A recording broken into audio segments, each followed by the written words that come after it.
Hi everyone.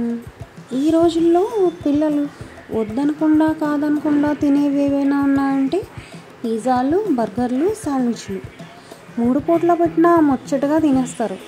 అస్సలు ఇబ్బంది పడరు కదా. మీ వాళ్ళు అంతేనా?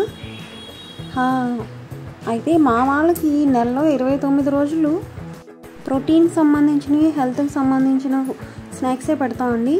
అంటే అన్ని బఠానీ, శనగలు అలాంటివి అనమాట, రాజ్మా అలాంటివి చాట్ చేసి పెడతాను. 29 రోజులు నా మాట వింటారు కాబట్టి 1-2 రోజులు నేను వాళ్ళ మాట వింటాను అనమాట. అంటే అదేనండి, వీళ్ళ అంటే ఒక నెలలో ఒక 2-3 సార్లు ఇలాంటివి చేసి పెడతా ఉంటాను. అందులోని ఒకటి ఈ బ్రెడ్ పిజ్జా కొంచెం సింపుల్గా అయిపోద్ది. అంటే ఇంచుమించుగా ఇది అందరికీ తెలిసే ఉంటుందండి, కాకపోతే నేను వీలైనంత సులువుగా చేస్తూ ఉంటాను. కొన్ని 1-2 టిప్స్ కూడా ఉంటాయి, ఒకసారి చూసేయండి. దీనికోసం మిల్క్ బ్రెడ్ తీసుకున్నాను అండి. దాన్ని ఫస్ట్ ఒకవైపే కాల్చుకున్నాను అనమాట, రెండో వైపు వదిలేసాను. ఇప్పుడు ఆ కాల్చుకున్న సైడే నేను ఇవన్నీ సాస్ అవన్నీ వెజ్జీస్ అవి యాడ్ చేస్తున్నాను అనమాట. ఫస్ట్ సాస్ రాసుకున్నాను, తర్వాత దాని మీద చీజ్ వేసాను. ఎందుకు అంటే ఒక సైడే కాల్చాను. ఇప్పుడు మనం రోస్ట్ చేసేటప్పుడు కొంచెం ఎక్కువ టైం పడుతుంది కదా, ముందే కాల్చేస్తే అది బాగుండదు.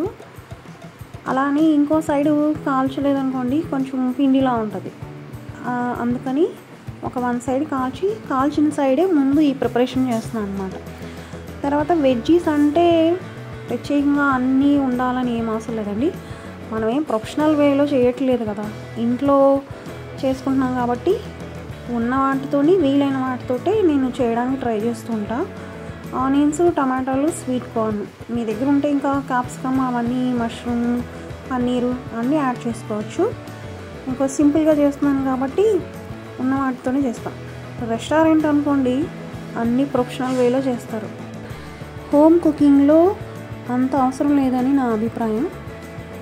తినడానికి రుచిగా, చూడడానికి అందంగా, చేయడానికి సులువుగా ఉంటే సరిపోతుందని నా స్ట్రాంగ్ ఫీలింగ్ అనమాట. మీరేమంటారు? సరే, ఇక్కడ ఒక టిప్ ఏంటంటే నేను కప్పుతోటి ఐస్ క్యూబ్స్ పెట్టాను చూడండి. అది ఎందుకు అంటే నేను తీసుకున్నది మిల్క్ బ్రెడ్ కదా, త్వరగా రోస్ట్ అయిపోద్ది అనమాట. కానీ మనకు ఆ చీజ్ మెల్ట్ అవ్వాలి, కొంచెం ఆ వెజ్జెస్ కుక్ అవ్వాలి అంటే లోపల టెంపరేచర్ దాన్ని ఈక్వల్ చేయాలన్నమాట. హీట్ ఎక్కువ అయిపోయి అది మిల్క్ బ్రెడ్ కాబట్టి త్వరగా కాలిపోతుంది. ఇలా కప్పులో ఐస్ క్యూబ్స్ వేసి పెట్టడం వల్ల టెంపరేచర్ అనేది మేనేజ్ అవుతుంది అనమాట. అంటే మనకు ఓవెన్లో చేసినట్టుగా వస్తుంది. ఇది ఒక టిప్ అండి. తర్వాత ఒక 1 మినిట్లోనే ఇవి బాగా రోస్ట్ అయిపోతాయి. కొంచెం మధ్యలో చూసుకుంటూ ఉండాలి. తర్వాత ఇంకేముంది, చక్కగా ఓరిగానో, చిల్లీ ఫ్లేక్స్ వేసేసుకొని వేడివేడిగా ఆస్వాదించడమే. మా పిల్లలు హ్యాపీ, వాళ్ళని చూసి నేను ఇంకా హ్యాపీ. మీరు కూడా చేసి హ్యాపీగా ఫీల్ అవ్వండి. బాగుందో లేదో చెప్పడం మర్చిపోకండి.